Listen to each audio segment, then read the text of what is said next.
Hello my friends, आप सुन रहे हैं हमारी कहानी माफियाज एंजल एपिसोड 25। तो चलिए स्टोरी को आगे बढ़ाते। आई होप आपको हमारा पिछला एपिसोड पसंद आया हो।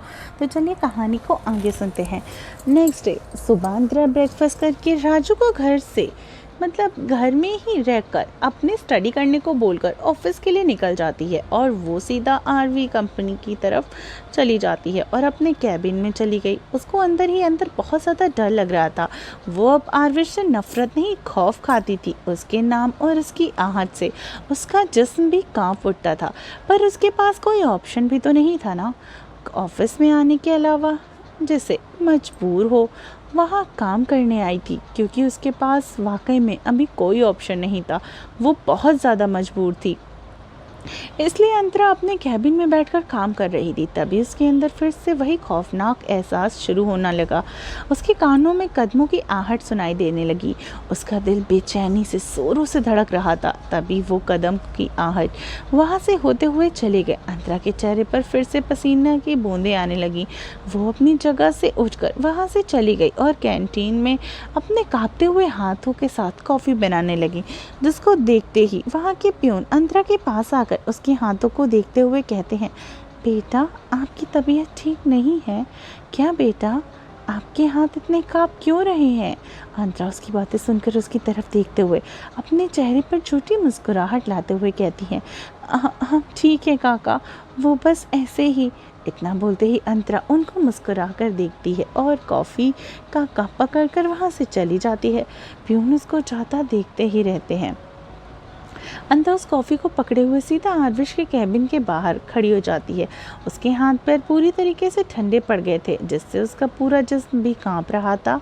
उसके कदमों की रफ्तार खुद ब खुद बहुत धीमी होती जा रही थी, पर उसकी मंजिल जैसे उसके करीब जाते ही जा रही थी।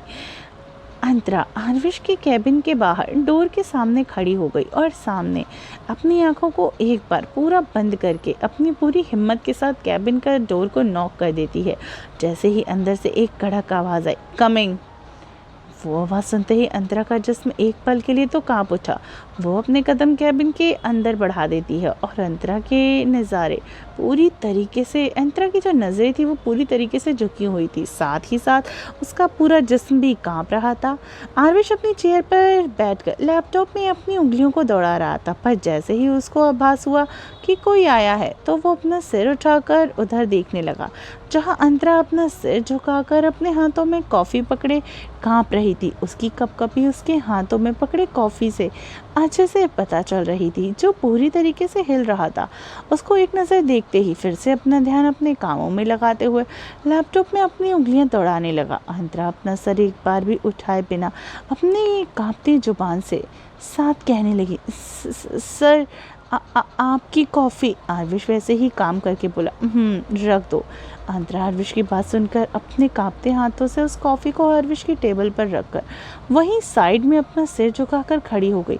आरविश उसकी तरफ बिना देखे बोला, गो।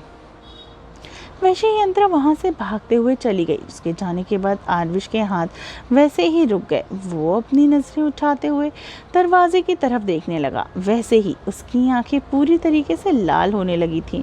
उसने अपने हाथों की मुट्ठियाँ कसने लगी। वो अपनी आंखों को बंद करके झटके के साथ टेबल पे रखा हर सामान गुस्से में फेंक देता है, जिससे वो सारा सामान फर्श पर गिर के टूट गया। आरविश अपनी सीट से खड़ा होकर इधर उधर घूमने लगा और अपने कोट निकाल के फेंक देता है और अपनी टाई ढीली करते हुए अपने बाल को जिसके चेहरे पर आ रहे थे उसको वो अपनी आंख बंद करते हुए पीछे करने लगा और एक बड़े से वाटर प्लांट के पास जाकर उसको हल्का सा घुमा देता है, जिससे वहाँ जस्ट सामने की दीवार स्लाइड अलग हो जाती है। एक अंधेरे भरा रास्ता दिखने लगा। वो उसके अंदर चला गया। वैसे ही वो दीवार फिर से पहले जैसी हो गई।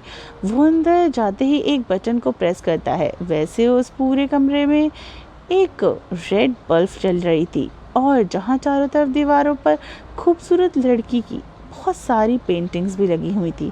जिस दीवार के एक बड़ी सी स्क्रीन के सामने एक सीसीटीवी वीडियो भी चल रहा था, जहाँ वो लड़की नज़र आ रही थी। वो लड़की अंतरा ही थी।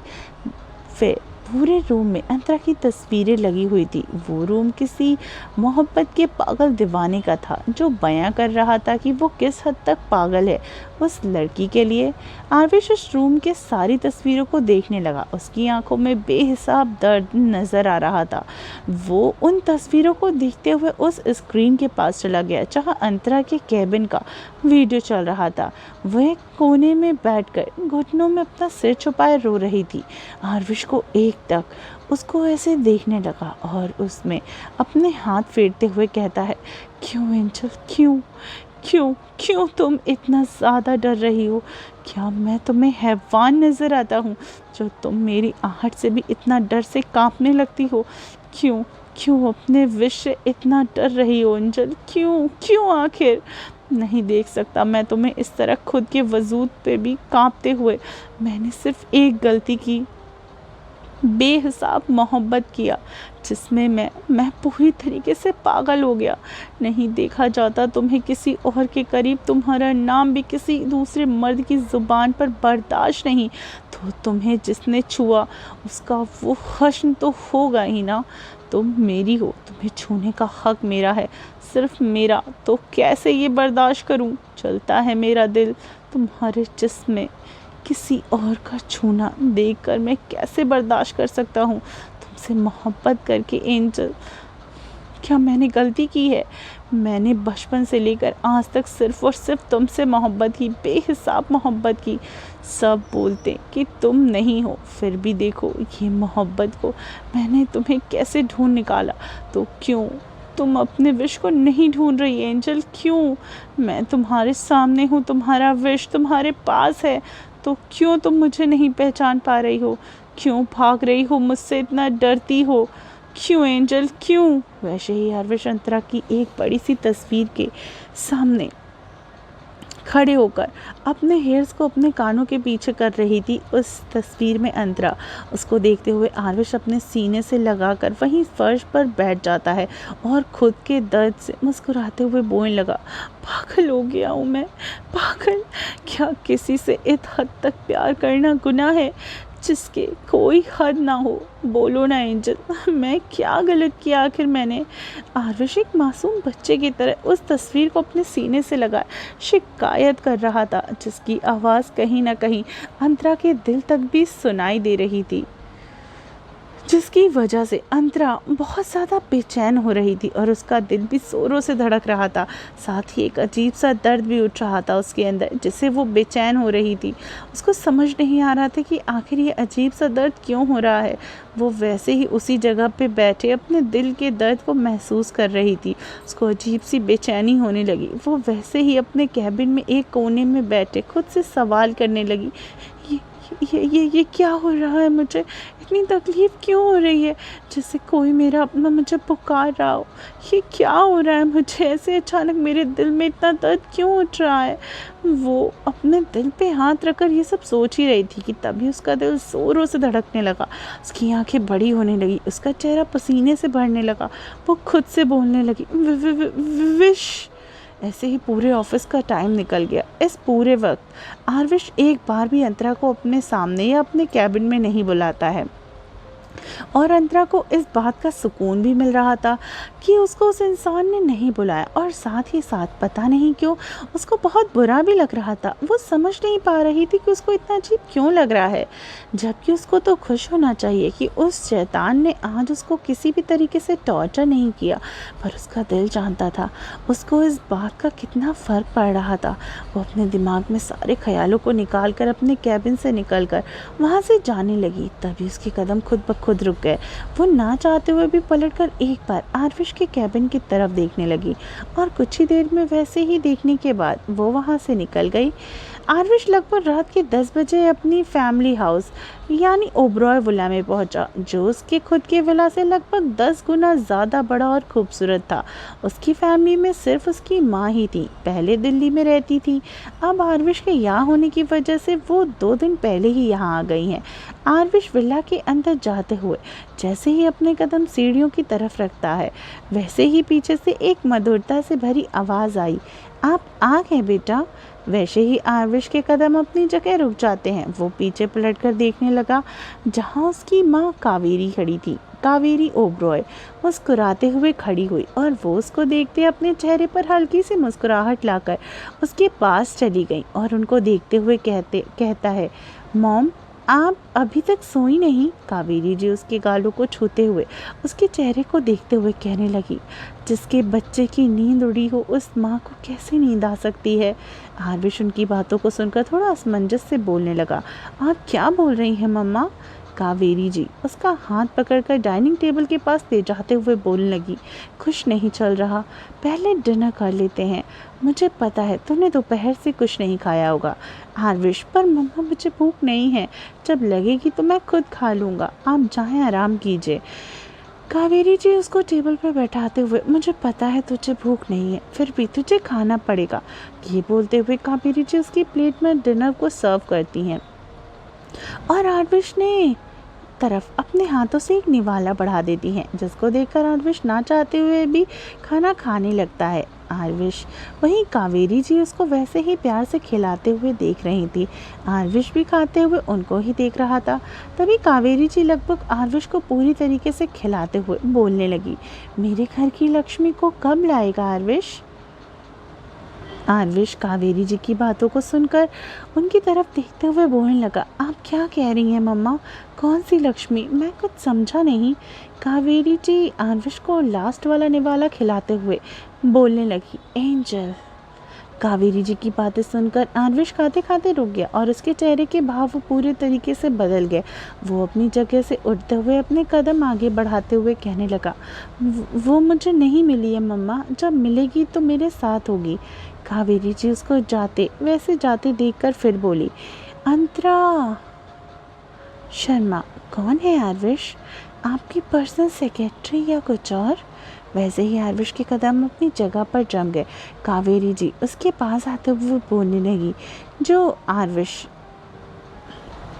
ओबरॉय लड़कियों के नाम से भी दूर भागता था, वो अपने पास किसी सेक्रेटरी की परछाई भी पड़ने नहीं देता, तो वो कैसे उसने अपने लाइफ में सिर्फ नाम की सच्चाई रखी है अभी तक। तो एंजल वो अचानक से किसी अंतरा नाम की लड़की को अपनी पर्सनल सेक्रेटरी रखता है, साथ ही साथ उस पर अपने आदमियों से नज़र भी रखवाता है। क्यों? इतना बोलकर कावेरी जी चुप हो गई। फिर आरविश का चेहरा देखते हुए आगे बोलने लगी, कहीं ऐसा तो नहीं किसी की खूबसूरती के आगे बचपन की मोहब्बत छोटी पड़ गई हो, कहीं ऐसा तो नहीं एंजल की जगह अंतरा ने ले ली हो। कावेरी जी इतना बोली ही थी कि तभी एक आवाज़ पूरे विला में गूंज उठी, मम्मा। कावेरी के हर एक शब्द आरविश के दिल को तीर की तरह चुभ रहे थे, जैसे उसकी आंखें लाल हो चुकी थी, उसके हाथों की मुट्ठियाँ कस चुकी थी। वो एक चिंगारी की तरह पूरी तरीके से धधकते हुए कहता है। कावेरी जी मुस्कुराकर गहरी हो गई और उनकी मुस्कान भी बहुत गहरी हो गई। वैसे ही देखते हुए आगे कहती हैं, सच ही तो कहा है मैंने, आखिर 16 साल से जिसके वजूद ही नहीं मिला, उसके एहसास से कोई अपनी पूरी ज़िंदगी कैसे गुजार सकता है। आपने बिल्कुल सही किया आरविश, अपनी एंजल को भूलकर अंतरा को लाए और जल्द ही उसे हमारी बहू बनाकर हमारे सामने लाएंगे। आरविश कावेरी जी की एकटक अपने लाल हो चुकी आंखों के साथ देखते हुए, जो उनको पूरी तरीके से घूर रही थी, वो उनकी पूरी बात सुनकर वैसे ही आंखों में आंखें डालकर देखते हुए ही बोलता है, मेरी एंजल जिंदा है, उसकी जगह मेरी लाइफ में कोई नहीं ले सकता, वो एक दिन मेरे पास ज़रूर आएगी।